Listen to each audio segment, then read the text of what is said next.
Hope Uzodinma.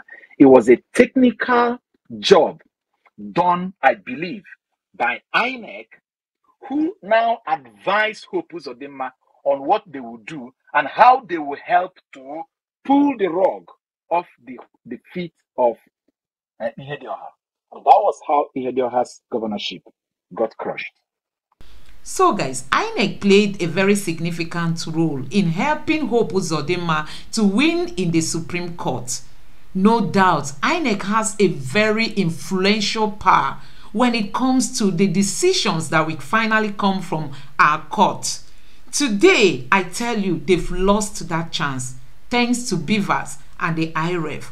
So guys, in this video, we looked at the role of INEC in Peter Obi's petition, which is at the election tribunal, as we wait for the final judgment to be delivered.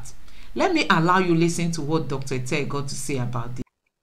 It is expected that they play a very central role in our electoral process as an unbiased umpire and a regulator.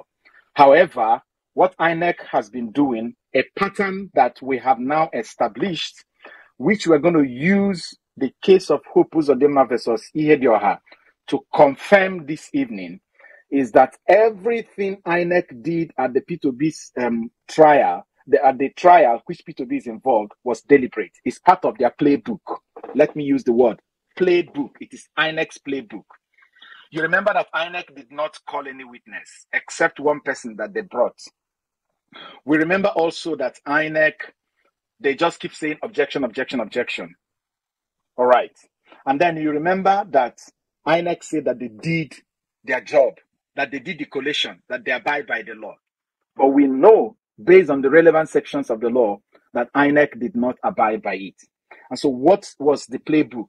The playbook of INEC is because based on the Electoral Act 2010, which has now been amended to give us Electoral Act 2022, INEC is supposed, someone who is a petitioner is supposed to prove beyond reasonable doubt that INEC did not comply substantially according to the Act in such a way that it will affect the outcome of the election.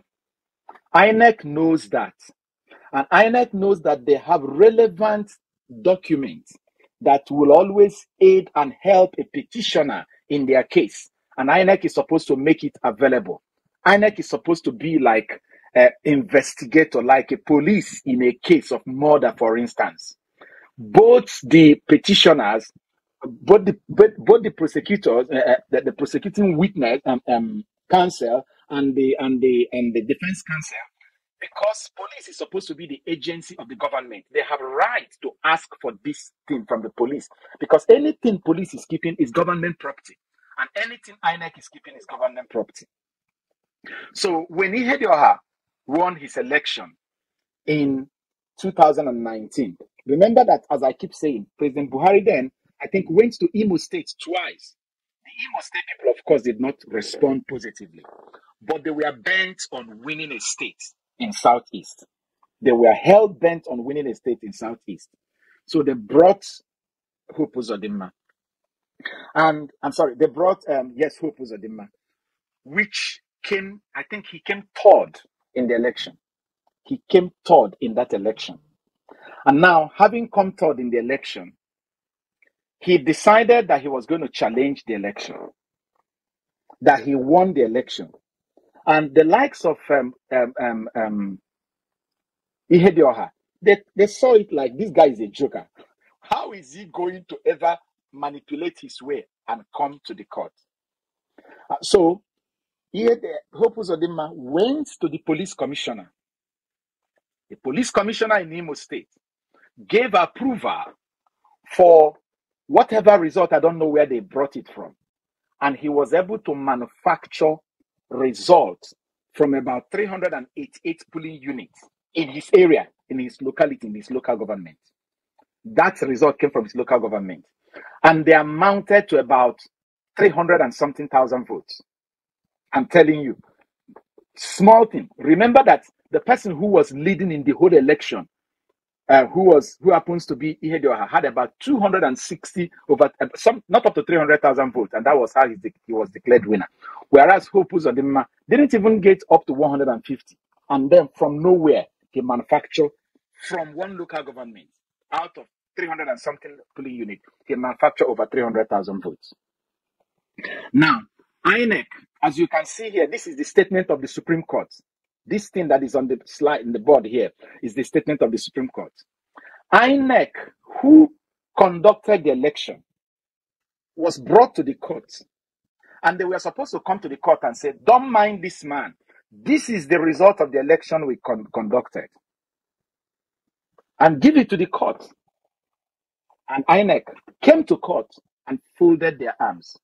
Do you know the only thing INEC keeps saying, if you read the whole judgment, is our election was okay. We conducted the election. In fact, there was no election in certain polling units in this mass area. But the man had a result from all of them. And the result he had was police copy. And in that place where he got about 300 and something thousand votes, PDP, which is the Ihedioha, got less than 2,000. Just the same kind of thing they did to Labour Party in Rivers State, where from one local government where Labour Party got over 70,000 votes, they reduced it to less than 4,000. That's exactly what happened there. And now, the Supreme Court was like, if you say, as it's written here, as regard the third respondent, which is INEC, because Ihedioha was the first respondent, PDP was the second respondent, and INEC was the third respondent. It says, as regard the third respondent, it failed woefully to tender the results it termed genuine, which would have rebutted the presumption of regularity in favor of the documents tendered by the appellant. Meaning, if you who conducted the election said that what any other person is tendering to the court is a lie, show us the one that is the truth. Now, before we get angry with the Supreme Court, because I still found error in that judgment. The error I found there is that what was the total number of registered voters in that place? What was the total number of accredited voters in that place? And what is the vote count for other parties in that place? All those things, the Supreme Court did not give it attention. More so, IREV was not available then, Beavers was not available. They were still using smart card reader, which means it is possible for somebody, one big politician, who is supported by the police, to go into one office and write 1,000 results using incident form. But INEC, I believe, colluded with Hope Uzodimma to stand back. And let me use this word, PDP, as it were, was naive to think that the Supreme Court will attach more value to their polling agent's result more than the one that police tendered. Because whatever police tendered is government copy. But what PDP tendered is the party's copy. And what INEC should have tendered would be superior than the one of the police because they are the people who conducted the election. But because INEC did not produce anything based on the probate value, I think there's another slide that talks something about the police. See what the Supreme Court said about the police there. Based on the probate value, it says the police copies are particularly relevant and admissible where, as in this case, the respondents here means Ihedioha, PDP, and INEC, raised the issue of the authenticity of the result in their pleading. Because Ihedioha was saying, this result these people presented is alien to us. We don't know where it came from. The one I am holding is the genuine one. But the only person that would have broken the ranks of whosoever is a liar and whosoever is the truth would have been INEC. And because INEC was not there, the probate value that is attached to the police copy is greater than the one that is attached to a party agent's copy. And that was what the smart thing that Hope Uzodimma did. Where he manufactured those results, only God knows. But the police commissioner gave it approval. And an assistant commissioner come to testify that was what they have. The one the assistant commissioner had was different from what Ihedioha had. But because it's police, you can't say no. If you say no, INEC, show me your own. So the police copies are particularly relevant and admissible, whereas in this case, the respondent raised the issue of the authenticity of the result in their pleading.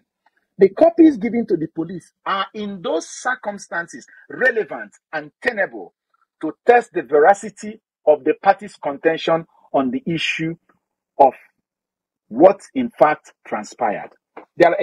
Supreme Court judgment is like more than 100 pages. I just summarized these two things. So, as it were, to be honest, to a very large extent, the judges' hands were tied. They dealt with the evidence that was before them and they gave judgment in favor of Hope Uzodimma. It was a technical job done, I believe, by Inec, who now advise Hope Uzodimma on what they will do and how they will help to pull the rug off the feet of Ihedioha. And that was how Ihedioha's governorship got crushed.